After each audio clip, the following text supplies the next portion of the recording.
Hello and welcome back to another episode of a Cozy Christmas Podcast.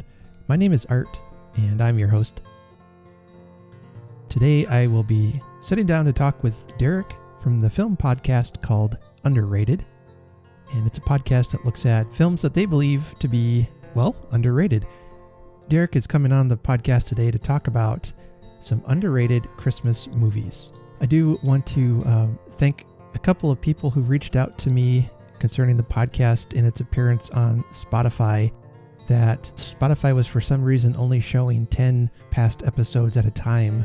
And I looked into it, and it turns out that there was a setting on my podcast hosting network that I had to just switch the setting over so it would show all the episodes, not just the last 10. So there were a couple of places, like on Spotify, it was only showing 10 episodes at a time. So that's been switched over now. You should be able to see all 85 or 86 episodes, however many I have. So yeah, I'm getting close to 100.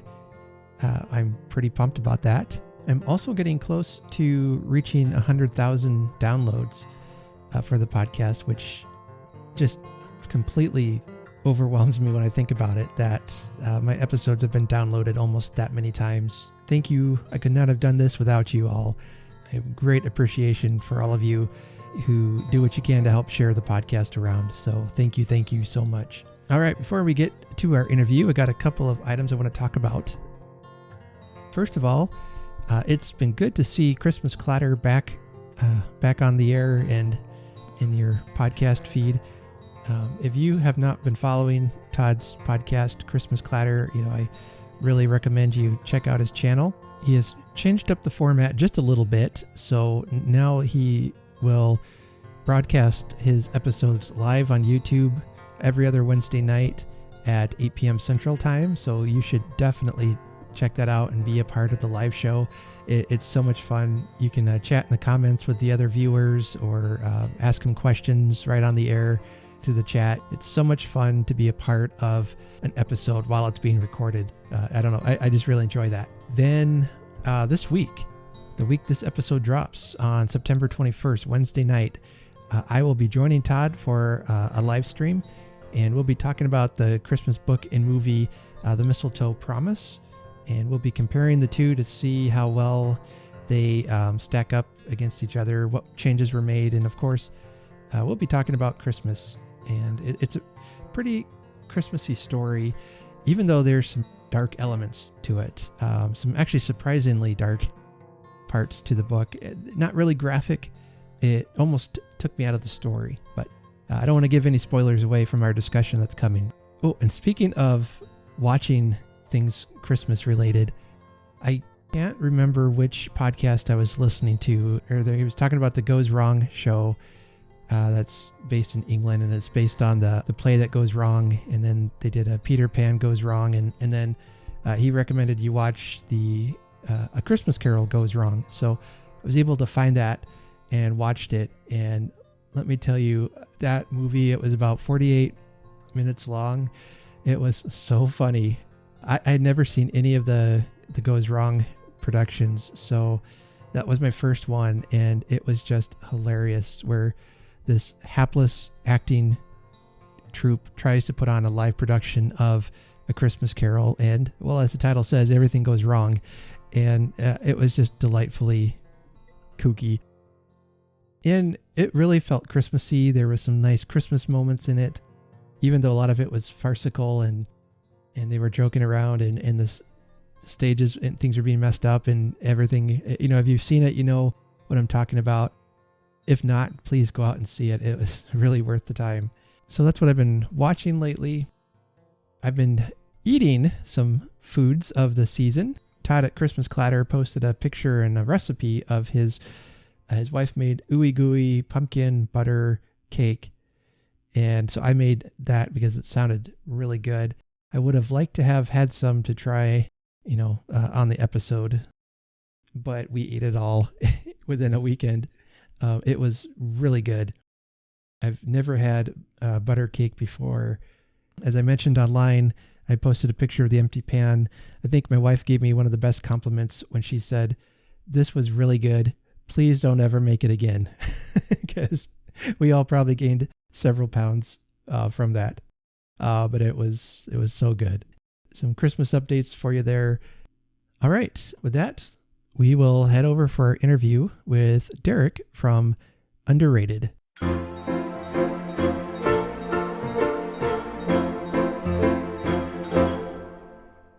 I have a special guest on our podcast today. His name is Derick McDuff. He's from the Underrated Film Podcast. Underrated is a film podcast hosted by Derick McDuff, Alan Torres, and Ariel Ortiz. They cover underrated, underappreciated, and under-the-radar films. So if you are a film buff or just tired of hearing about the same old cookie-cutter films, this is a podcast I'd highly recommend for you. So, Derick, welcome to the Cozy Christmas Podcast. Thank you. Thank you for having me on. I'm excited to be here and talk about some Christmas movies. Yeah, I'm always excited to meet new people, and especially podcasters. It's always fun to get together and talk about your passion. Yeah, absolutely. Yeah, you're here to talk about movies, but before we get to that, just tell the folks who you are and a little bit about your podcast. How did that all come together? Yeah, thank you. Like you said, we are a film podcast. We talk about underrated movies, because there's so many film podcasts out there that talk about so many great films, and obviously I listen to a lot of those, but there's so many films that never get talked about that are incredible. Stuff like Silence, Martin Scorsese's Silence from 2016 is one we covered recently, and that is absolutely one of my favorite movies. Or we're going to do a series right now of movies from before the 70s that are just kind of been forgotten or whatever. So it's just me and some friends. We've always had really great movie conversations. We always wanted to start a podcast, and we decided on that topic, and we've been doing it for a couple of years now, and we've had a lot of fun. And actually, there's a couple movies on this list that we've definitely covered. Awesome. Now, did your podcast start during the pandemic, or were you pre-pandemic? We're pre-pandemic. Yeah, we started March 2019, so a year before the pandemic started. And just by chance, because we were for the first 8 or so months recording all in person, and then we were like, okay, this is getting a lot to schedule and stuff, let's just do it all. It's a lot easier if we just do it all online. And then when everybody had to go online anyway, it made the transition to releasing the pod. We didn't have to worry about like, oh, how are we going to figure out how to put out episodes? So it worked out. The pandemic was terrible. Nothing really worked out, but right. Yeah, I know what you mean. We were at least prepared for it. I know what you mean. Yeah. Well, mine started because of the pandemic, and some good things come out of it. So yeah, silver lining. Yeah, that's right. All right. Well, I'm excited to have you come on to talk about underrated Christmas films. Now, I have no idea what movies he's going to talk about, so that's part of what I'm finding exciting about today. Now, we love movies. Although my podcast talks mostly about books and stories and things like that, I am a big movie fan, and I love film.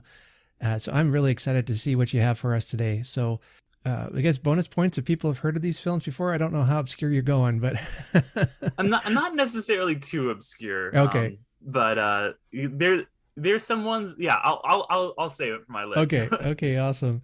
Well, I just know you'll have some great picks for us. So I'm just going to go ahead and turn things over to you and talk about what you brought for us.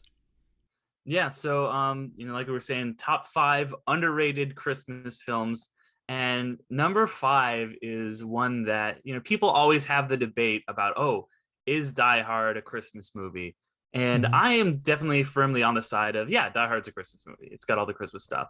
And if you accept that, which I do, then you also have to reason that Die Hard 2 is a Christmas movie, because that movie is just as much, if not more, Christmassy, because it's all about McClane is like, I gotta go home for the holidays and see my wife, and I'm stuck here at the airport, and all the Christmas kind of shenanigans start happening. It's almost like a Jingle All the Way, with all the like mishaps and everything that are very Christmas related. And people are always traveling at Christmas. You're stuck at an airport, and all you want to do is get home to your family, and then what do you know? You got to deal with yet another terrorist attack. So Die Hard 2, Die Hard, and I kind of wish the Die Hard series had just all kept the Christmas theme, or at least kept like the holiday theme. Like Die Hard 3 could have been on Halloween, and Die Hard 4 could have been on like St. Patrick's Day, and 5 could have been Thanksgiving. That would have been cool. but they kind of went away from that. So I feel like it's something that people don't really remember about the second one, is that yeah, that's also a Christmas movie. No, that's a movie I need to revisit. I've seen the first one again just recently, I think in the last couple of years. But my impression of Die Hard 2 is what you were saying. I almost enjoyed it more, and it felt more Christmassy than the first one even did. But yeah, it's been a while since I've seen that one. Probably over 10 years. Yeah. Yeah, I had only watched it relatively recently. I think I actually watched it for a podcast I was guessing on, and someone pitched it as like a Christmas movie. I was like, okay, and I watched it. I was like, yeah, that's definitely a Christmas. And the first one's obviously like a stone cold classic, like it's one Oh of the yeah. best action movies ever. And the second Yeah. one's like a solid sequel though, and it is, it does all the things you kind of want from an action sequel, and definitely gives you more of the Christmas vibes, I feel like. Now, I might have an unpopular opinion, but I actually like all the Die Hard movies that they've made. I've really enjoyed them. Oh, there you even go. Yeah. even the later ones that are maybe farther away from what the originals were, but yeah, it's Bruce Willis in an action movie. It entertains me. Yeah, no, you can't go wrong with that. Yeah. All right. Well, that's a good choice. Coming in at number 5. Now I do have to admit I have said before that I did not think that Die Hard was a Christmas movie. Recently, I've been really rethinking that, though, so I might be persuaded to come to your side here. All right. Well, I hope you come and see the lights, you know? Okay. Well, I got a plan to watch. I might have to watch these two again and give it another thought. So. All right. Excellent. Excellent. All right. All right. Well, moving on to my number 4.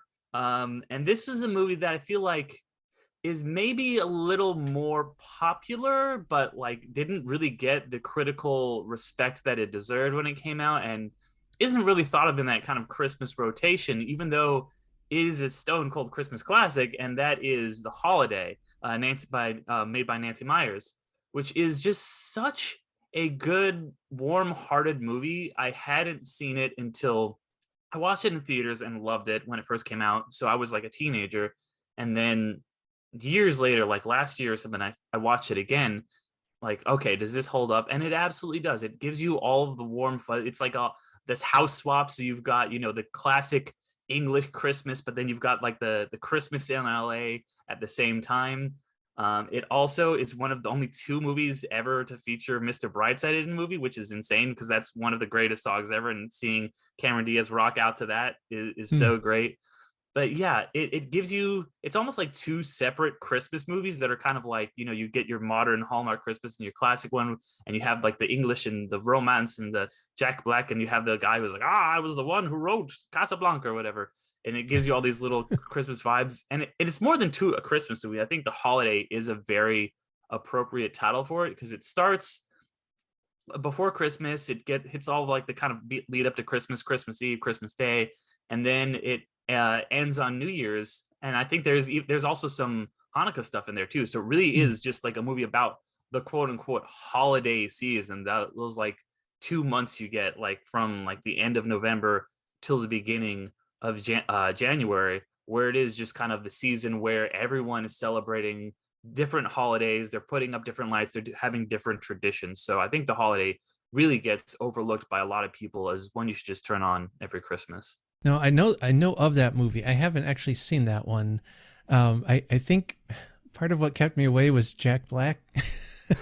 He's surprisingly good. He's like Is he? really charming. It's like he's in the romantic lead, and Yeah. you're just like, you're adorable. Like him and Kate Winslet in that movie are so, like, you love them so much. It's so great. I think I definitely need to watch that. I just never really got into Jack Black until I saw him in the Jumanji movie of all things. I'm like, wait, this guy's really funny. Yeah, he's great. He's great at that. I don't know. I just kind of found him annoying, I guess. But yeah, and then I've kind of warmed up to him now, and yeah, definitely. So yeah, I got to check that out.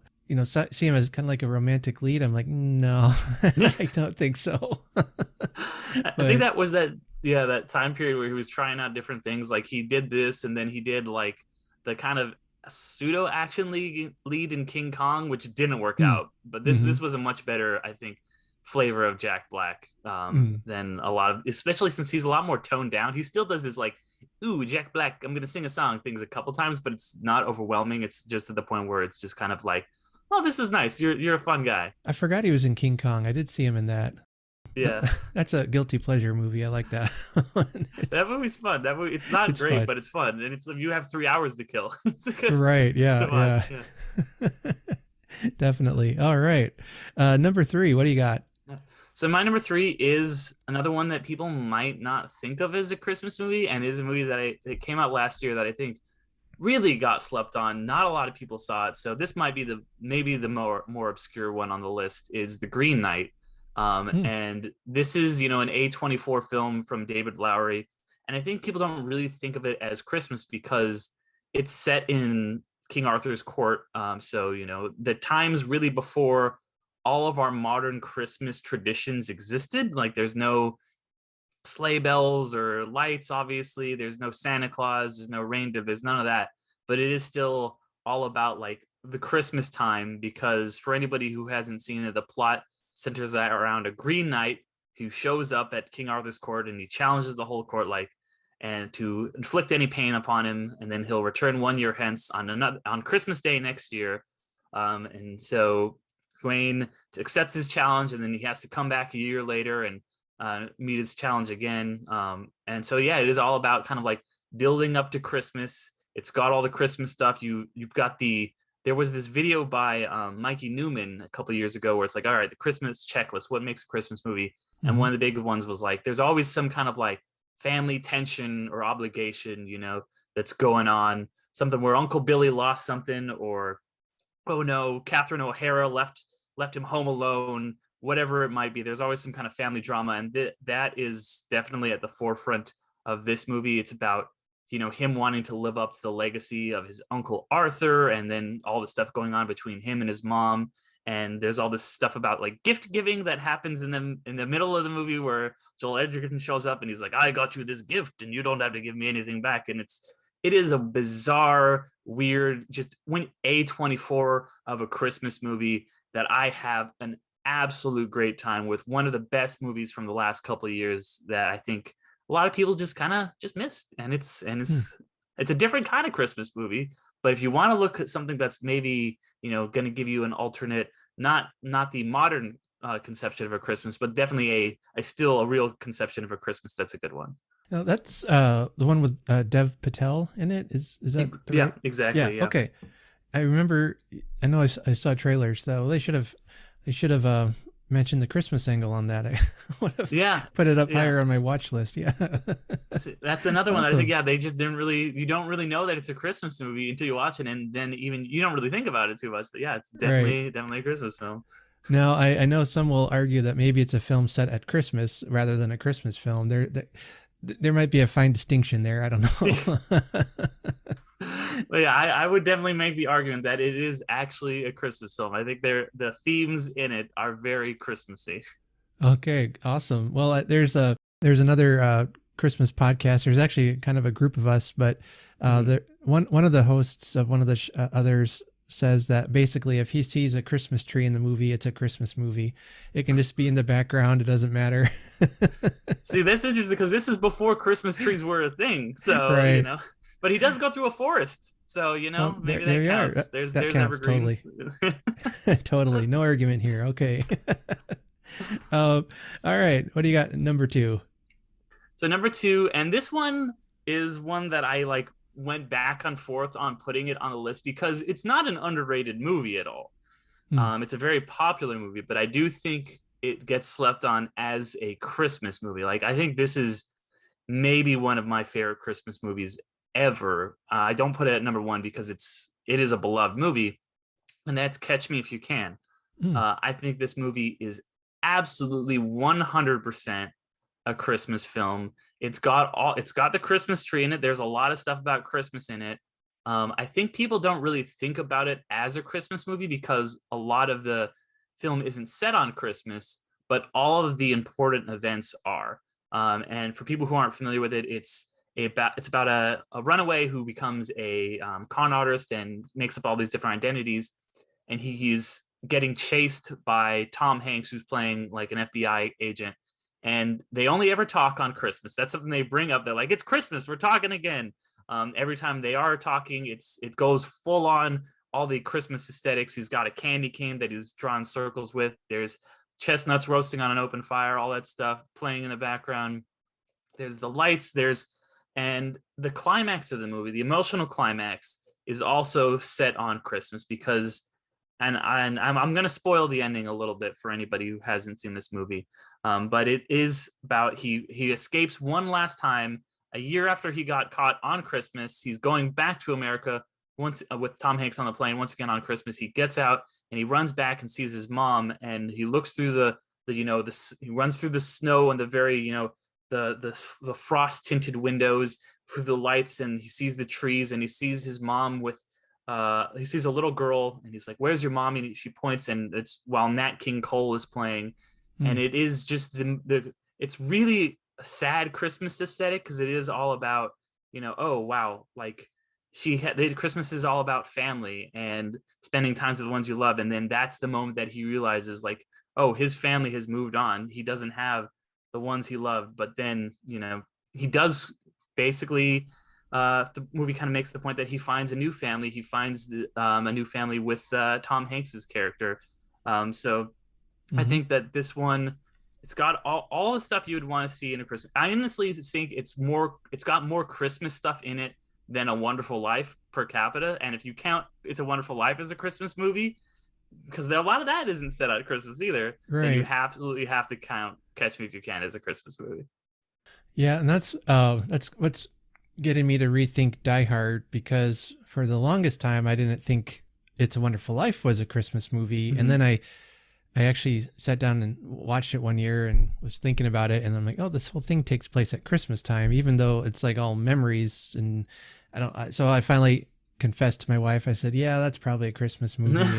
And then I was like, well, let's see, if I say that's a Christmas movie, then Die Hard is definitely a Christmas movie. Yeah, exactly. Yes, there you go.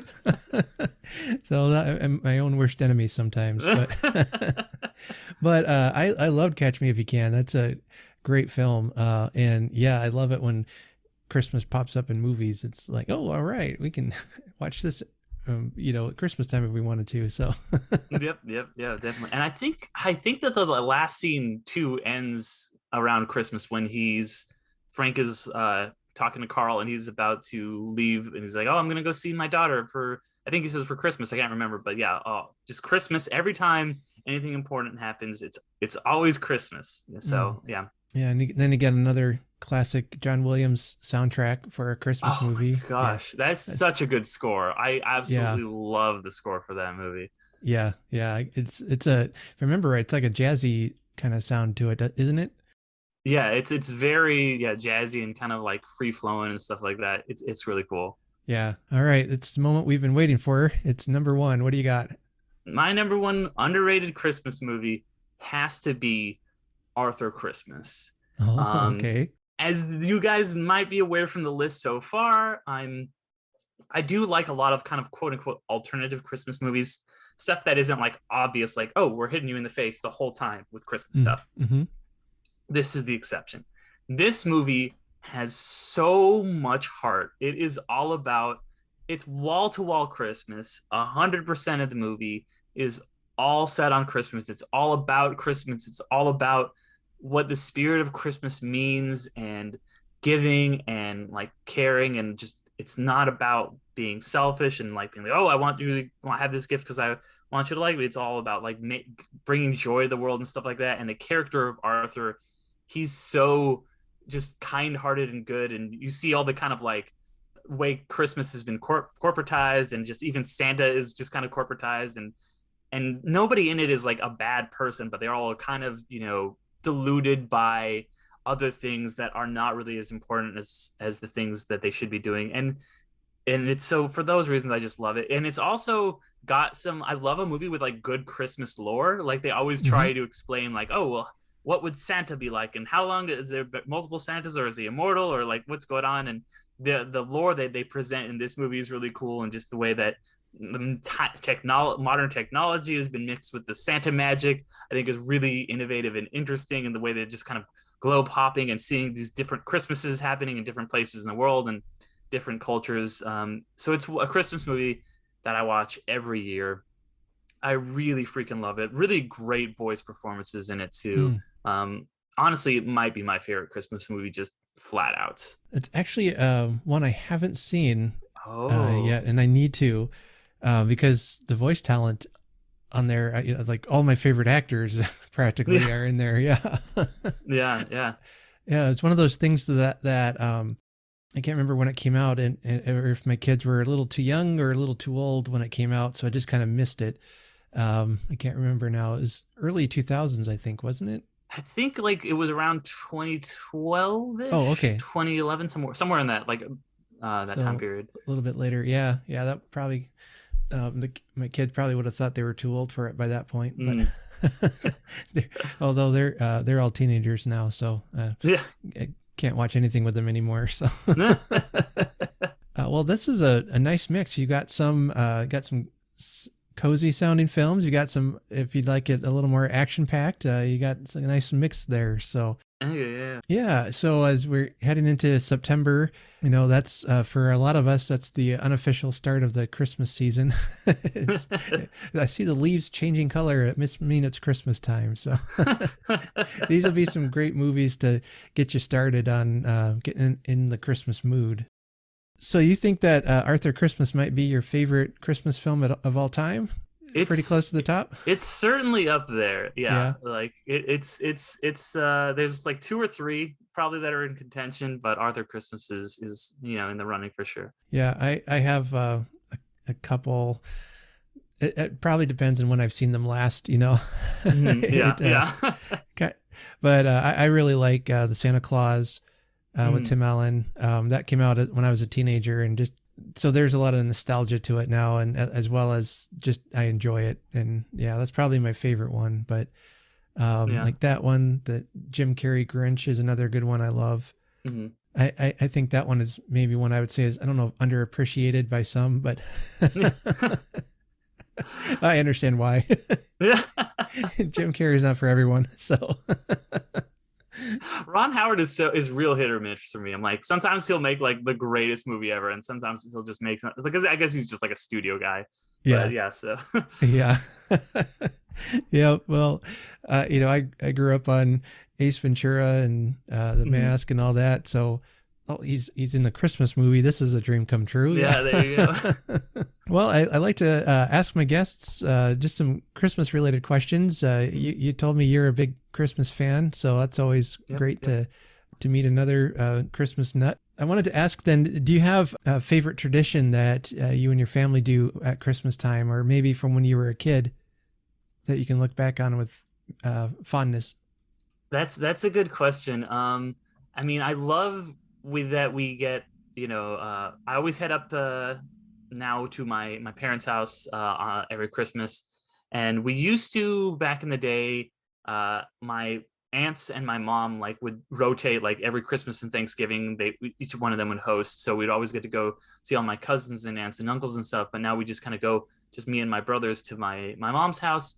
And I think one of my favorite Christmas things is just getting the stocking beforehand. Like we always get the stocking. My mom still to this day will like fill us up the big old, even though we're all in our 30s, like big old stocking full of just Hmm. like all of like our favorite sweets and just everything. And just having that like kind of just like hanging by the mantle. And it's funny because like we'll, a lot of times we'll go over there Christmas Eve and stuff like that too. And my parents will still get up in the middle of the night and put down all the Christmas presents for us. I just think that's pretty funny. Oh, Santa came. All right. Yeah. Even in your 30s, Santa still thinks of you, so that's always nice, right? Yeah, I appreciate it. Exactly. Well, I remember, and I think I've shared this one on the podcast before, but when I was in early 20s, my dad had remarried, and so I finally got to spend Christmas with him and my stepmom, and I'm 21 years old or so, and I went to visit them, and Christmas morning they come into our bedroom, and they're dressed in these crazy Christmas pajamas and Santa hats on, and they've got jingle bells are ringing, and it's so funny. And I'm like, wow, guys, I'm a grown up, but this is fun. Yeah. That's great. Yeah, That's great. my dad was wearing a pair of I think they were like Christmas boxers. He had them on over long johns or something. It Hmm. had Santa, big face of Santa right on his rear end, and it's Yeah. like, oh my goodness, That's that funny. was fun. That was so That's fun. good. Yeah, It's a good way to, yeah, a good way to kick off your Christmas. yeah, that's absolutely right. Yeah. How about a favorite gift that you've been given? So I was thinking about this, and every kid loves to get that toy, like if in the Christmas story, he's all about like the red rocket BB gun or whatever it's called. Hmm. And for me, I'm a big video game person, and when I got my Nintendo DS, it was Hmm. like, have you ever seen that video of the kid on the internet who gets the Nintendo 64 and he just loses his mind? Like he's like Hmm. Nintendo 64, like that was, I mean, that actually, I think it honestly, you know what? I mean, the DS was cool, but I did get an N64 when I was even younger. So probably the N64, like Hmm. I still have that thing. I have played so many hours of GoldenEye and just every other game on that.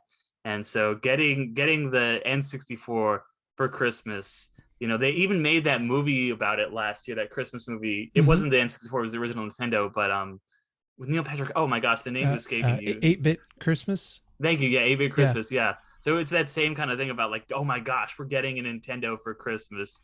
And Yeah. that sound, like sure I could pick something like more, like, oh well, I got this thing that was handmade or whatever. But I'm like, no, the N64, that was great. Oh, I appreciate the honesty. Yeah. No, you're right. I can remember getting the original Nintendo. It wasn't, I don't think it was for Christmas, but my dad actually just bought it because he's a kid at heart. And Yeah. I, I remember I was maybe 8 or 9 or something. I was pretty young, but Mhm. I thought, wow, this is so cool. And Nice, nice. yeah, it was a lot of fun. Yeah. Since you watch a lot of movies, I'm going to throw this one. I just thought about this Mhm. question this afternoon. Who do you think has been the best on-screen Santa? Ooh, that's a really good question. I mean, Kurt Russell has got it. I haven't even Yeah. seen like those movies the whole way through, but just like seeing the bits and pieces of it, he just has all the elements you would want. Where he's like jolly and just like, oh, it is you. Kurt Russell's so affable, but also like I wouldn't mess with him. Hmm. Like Santa's gotta have like not necessarily like an edge, but he's gotta be like a figure. Like he's a big, just Hmm. intimidating like dude who's like, oh, you got to believe that he's like a powerhouse that can just get around the whole world in one night. And Kurt Russell just has that little bit of magic, that you're like, yeah, maybe Kurt Russell, like he could really be Santa. So I think he's got to be he's got to be my pick. We've seen both of those films. They're a favorite of my kids. When I first heard he was playing Santa, I'm like, oh, that's an unusual choice. Okay, Mm-hmm. I'm used to his action films and things like that. But this was a whole other side to him, and I thought he did a very good job Yeah. as Santa. Yeah, and I love the ongoing joke about him. He sees pictures of himself, fat and jolly, and he's getting mad because he's not that fat. He's getting angry, and Not that bad. yeah, it's great. No, he does a great job. Yeah, I'd say he's probably one of my favorite ones. I have a real fondness for Ed Asner's in Elf. He's pretty freaking great. Yeah, yeah, he's got a little grouchy side. He's got a jolly side, but there's just something about that performance I really like. I would probably say him, or I like Tim Allen's film, but I don't know if maybe it's the way he looks as Santa. It doesn't quite look right. I don't know. Hmm. Yeah. Ed Asner, even Kurt Russell just have that something about them that, okay, yeah, you look like Santa. Yeah. Although now that Tim Allen's going to be doing I guess a Santa Claus miniseries or something Oh yeah, uh, something for Disney Plus. for Yeah. Disney Plus, and he's probably older now. He'll probably look better as Santa now. Yeah. So I'm interested to see that. So, Yeah. Another one I wanted to throw out quickly too is Mhm. Richard Attenborough. Like I think he's, Oh yeah, like yeah, I don't love that film, but I think he is what you would if you look at a Christmas card, and he's the Santa that's going to be on a Christmas card. yeah. What Miracle on 34th Street, the Yeah, the remake? Yeah, '94. Yeah. Well, I have an unpopular opinion about that one too. I I actually like that one better than the original one, but that was the first time I saw the movie was with that one, and then Mhm. I didn't see the original first. So I mean, it came out. I know I was probably 15 or 16 when it came out, Mhm. and I'm like, oh, this is really nice. Yeah, okay, I like this better. So I don't know. I think it just depends on your exposure and stuff like that, I guess. But yeah, Oh yeah. I'd like to ask, what about Christmas music? Are you a big Christmas music fan, or? I like a lot of like Christmas stuff, but like it's the more modern slash alternative Christmas stuff. Mm-hmm. Like every year for like I don't remember how many years, like 12 or 13 years, the Killers released a Christmas song, and they compiled all of them. It's called "Don't Waste Your Wishes." I will listen to that religiously every Christmas. There's so many just great kind of off the wall Christmas songs, and some are like a lot more sad and somber, and Mm. some are a little bit more like fun and just like weird and like "Don't Shoot Me Santa Claus" is just they. So Killers are one of my favorite bands, like I alluded to earlier, Yeah. and them doing all that Christmas stuff is great. But there's so many alternative rock bands that have made Christmas stuff. It'll be either be like originals, or it'll be a new interpretation of a Christmas song, like, oh, here's Jingle Bell Rock, but it's kind of like sped up, or whatever it might be. So I think, Mm-hmm. yeah, everything from like the original Jingle Bell Rock onward, I like a lot of that stuff a lot. And also I just love, because it's so weird but it's so good, it's the Little Drummer Boy with David Bowie and Bing Crosby. Have you ever Mm. seen that? Yeah. Where, yeah, the YouTube video, if anyone hasn't seen it, look it up. It's so interesting because David Bowie just shows up as like, "Hello there, Bing Crosby. I just came by to borrow some sugar. I live next door." And Bing Crosby's like, "Oh, you're that young fellow, David Bowie. You want to sing Little Drummer Boy?" And then he just starts singing out of nowhere. It's so weird. I love it so much. Yeah. Yeah. That was that was a very strange one. Yeah. Yeah. Didn't Saturday Night Live do a parody of that? I think with Will Ferrell and John C. Riley. I think they did That a sounds parody. right. I'm gonna have to Yeah. look that up. That sounds like something that would happen. Yeah. It was so weird. I feel like they did it pretty much beat for beat, just a copy of what they did. When do you think is a good time to start decorating for Christmas? For me, I think it's the day after Thanksgiving. Mm-hmm. Like literally, like Black Friday for me is like, now it's Christmas. I think Thanksgiving, I'm not one of those people. Like, if people want to throw up decorations beforehand, I'm not gonna be like a Scrooge or a Grinch about it.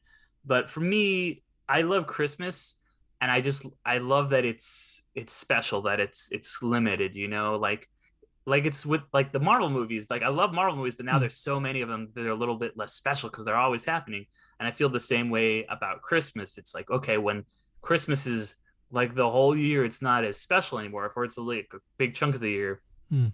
And it's like, I live in Southern California, so I have grown up going to Disneyland my whole life, and they have the Nightmare Before Christmas overlay. For anyone who isn't aware, is of the Haunted Mansion is it runs from pretty much now. I think it starts in September and it goes until February, I think. So it's like almost like a quarter of the year, if not more, of it is like Christmas decoration. I'm like, well, if and I think it even comes in and out other points of the year too. So I'm like, well, if it's Christmas in this ride, as much as it's not Christmas, it's not special anymore. It's just a flip of the coin. Like, which one are you gonna get?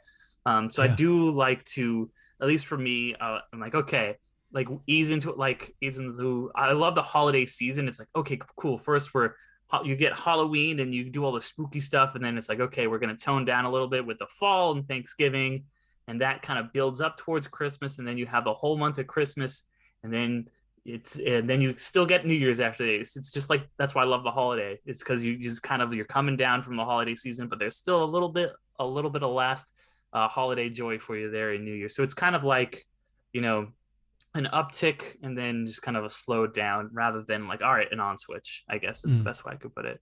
Mm-hmm. We usually decorate right after Thanksgiving. No, I'll joke with my family that I would decorate early if they would let me. But honestly, I'm not sure I would. I might decorate maybe the week of Thanksgiving, but yeah, there is something about that build up to, after this day, it is now socially acceptable for me to fly my Christmas flag, you know. And I'm like, all right, I'm normal now. Yeah. I feel like you get a pass by having a Christmas podcast. You can just do whatever you want. That's right. There you go. Yeah. Well, I live in Iowa, and today it's an upper 80s, low 90s temperature wise, and so when it gets warm, it just doesn't feel that Christmassy to me. So yeah. But no, I will listen to music usually around September. I start listening to Christmas music more. I do have a couple special albums I wait for till December itself, but I like the music and I like to listen to it outside of the season, but I do usually just do it in earphones so I don't irritate everyone around me, because not everyone is on the same page with me on that. So, but that's like you said, the fun of this podcast. I can explore my hobby with others who want to talk about it, and in the middle of August or July or something. I always, Christmas in July. I always, I love that because I remember for some reason it was like a big thing on like ABC Family every year when I was growing up. Sure. They're like, Christmas in July, and they would throw on all the old like Rankin Bass, things. Which Jack Frost is another one that I could have mentioned as an underrated Christmas movie. Mm-hmm. It's only 30 minutes long, so that's why I left it off. And it's kind of also a Groundhog's Day movie, and so it doesn't really work, but that's one of my favorite like weird ones is the Jack Frost Rankin Bass special, where it's Jack Frost versus a steampunk army. That one's kind of trippy if I remember right. Yeah, it's weird. I love it.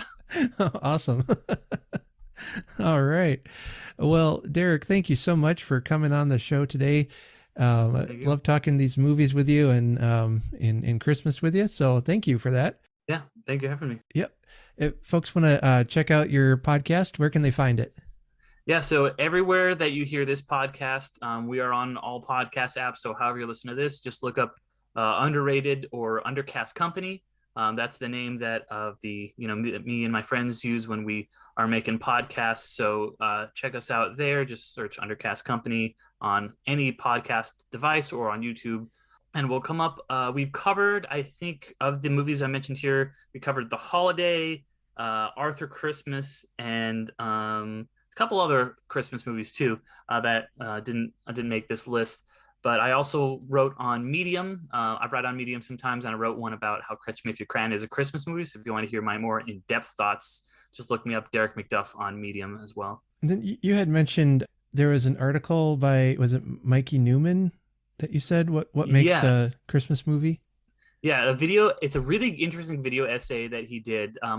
He paired with another YouTuber, I can't remember.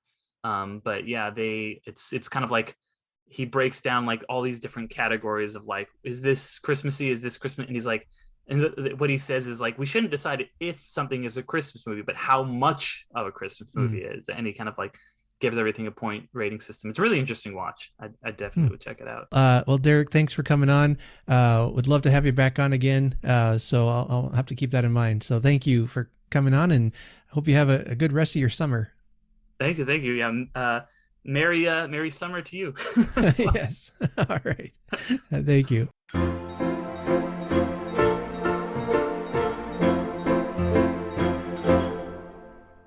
Well, there you go. Some great films to get you in the Christmas mood. As of today of this recording, there are 100 days until Christmas, and some great films to get you started on that journey. I don't really have any other news to wrap up with other than make sure you are following me on my social media accounts, and be sure this Wednesday night that you're on YouTube.